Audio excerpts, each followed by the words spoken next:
সুপ্রিয় দর্শক, হক green world চ্যানেলে আপনাদের জানাই স্বাগত। গাছটি দেখেই বুঝতে পারছেন এটি হচ্ছে তুরান। এই তুরান গাছ একেবারে লো মেনটেন্স গাছ। এই গাছে খুব একটা আপনার পরিচর্যার প্রয়োজন হয় না। মাটিতে বসিয়ে দিলে প্রকৃতির নিয়মেই কিন্তু ফুল হয়। তবে একটা জিনিস, মাটিতে বসিয়ে দিলে কিন্তু গাছটা বছর পর বছর কিন্তু আপনি টিকিয়ে রাখতে পারবেন না। কারণ এই গাছটি এমনিতে নরম কাণ্ডের হলেও এটা কিন্তু বিরুৎ শ্রেণীর গাছ নয়। কারণ আমরা দেখেছি প্রথম দিকে গাছটা একটু দুর্বল কাণ্ড থাকে, কিন্তু যখন গাছটা একটু বড় হয় তখন সে নিজে সোজা হয়ে থাকতে পারে এবং এর আয়ু কয়েক বছর। বলতে আমরা সাধারণত যেটা জানি যে 1 থেকে 2 বছর ম্যাক্সিমাম হলে এটাকে বিরুৎ শ্রেণীর গাছ বলি। আর 5 থেকে 15 বছর যদি সেটা আয়ু হয় তাহলে সেটাকে আমরা গুল্ম জাতীয় বলি, এবং 20 থেকে 50, 100, 150, 200 বছর হলে সেটাকে আমরা বৃক্ষ বলি। তো সে যাই হোক ব্যাখ্যা। তো এইটা কিন্তু আমি অবশ্যই একে গুল্ম জাতীয় পর্যায়ে ফেলবো, কারণ এই গাছটি হচ্ছে আমার গত বছরের থেকে আর কি। তো গত বছর থেকে এই গাছটাতে ফুল দিচ্ছে। ফুল কম বেশি সারা বছরই দেয়, তবে গ্রীষ্মকালে দিতে শুরু করলেও বর্ষাতে কিন্তু আরও বেশি দেয়, আর শীতকালে একটু কমে যায়, আবার ওই একইভাবে চলতে থাকে।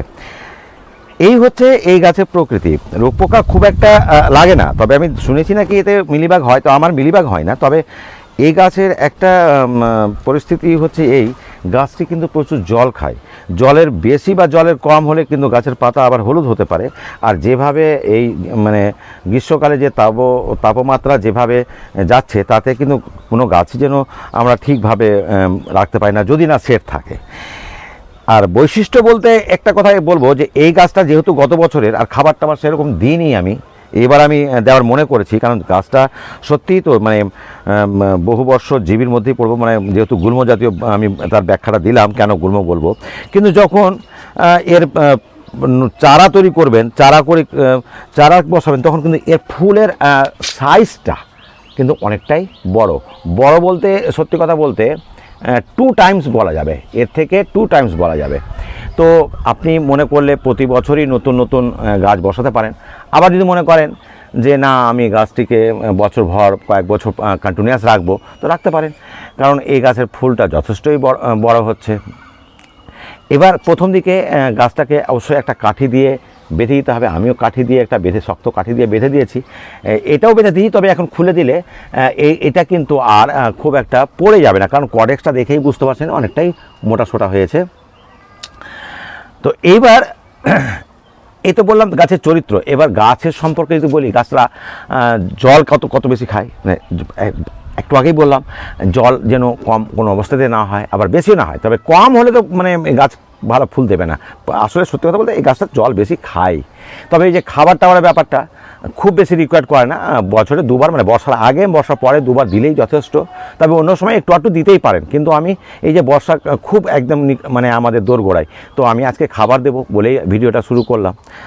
এই গেল তার জলের ব্যাপারটা এবং খাবার ব্যাপারটা। খাবার কিন্তু আমি পরে আসছি। রোগ পোকা একদম হয় না বলেই চলে, কারণ আমি এখানে এই গাছটিতে সুস্থ সবল অবস্থায় আমি কিন্তু গাছকে সবসময় নিম অয়েলটা দিই, সেটা আমি আপনাদের দেখাচ্ছি। আর গাছটা অবশ্যই রোদে রাখবেন। যদি আমি চারা করার কথা বলি, চারা আপনাকে কোনো মানে দরকার নেই, মাথা ব্যথা করার ব্যাপার নেই, কারণ একবার গাছটা বসে দিলে আপনার বাগান যত বড় থাকুক না কেন, সব জায়গাতে দেখবেন ছড়িয়ে ছিটিয়ে এই প্রকৃতির নিয়মে কিন্তু চারা হয়ে যায়। যেমন দেখছেন এই গাছটাতে 2-1 ফুল পড়েছে, তাতেই কিন্তু দেখেন বেবি প্ল্যান্টগুলো এই যে দেখতে পাচ্ছেন অনেক কাছে, মানে আপনাকে তুলে ফেলতে হবে, এত চারা আপনি নিতে পারবেন না, যেখানে সেখানে এর চারা হয়ে যায়। তো বন্ধুরা, আমি একটু খাবার কী দেবো সেটা একটু আলোচনা করে নেওয়া যাক। খাবার বলতে যেহেতু বলেছি যে এই গাছটা প্রচুর খায়, মানে জল খায়, তাহলে আমি অবশ্যই কম্পোস্টের সঙ্গে, যেখানে একটা কম্পোস্ট দিই, 2 গাছই দেবো, মানে 2 মুঠো কম্পোস্ট নিয়েছি। এই 2 মুঠো নিয়েছি আমি কোকোপিট। এই হচ্ছে মানে কোকোপিটের কারণ জল ধরে রাখবে। আচ্ছা, যেহেতু বর্ষা ঘনিয়ে আসছে, লিকুইড খাবার আমি দেবই না এখন, কারণ লিকুইড খাবার দিলে বৃষ্টির সঙ্গে জলের সঙ্গে ভেসে চলে যাবে। তাই আমি সর্ষে খোলকে ডাস্ট করে নিয়েছি, তার 2টো গাছের জন্য 2 চামচ দিয়েছি। আর প্রচুর ফুল দিতে চাই, প্রচুর ফুল আমি এখানে কিন্তু দিয়েছি এনপিকে, যেটা আমরা বলি 10-26-26, অর্থাৎ এখানে নাইট্রোজেন, ফসফেট, পটাশ আছে। নাইট্রোজেনের পরিমাণটা কম আছে, কিন্তু ফসফেট পটাশের জন্য আমরা ফুল ফোটার জন্য অবশ্যই দিই।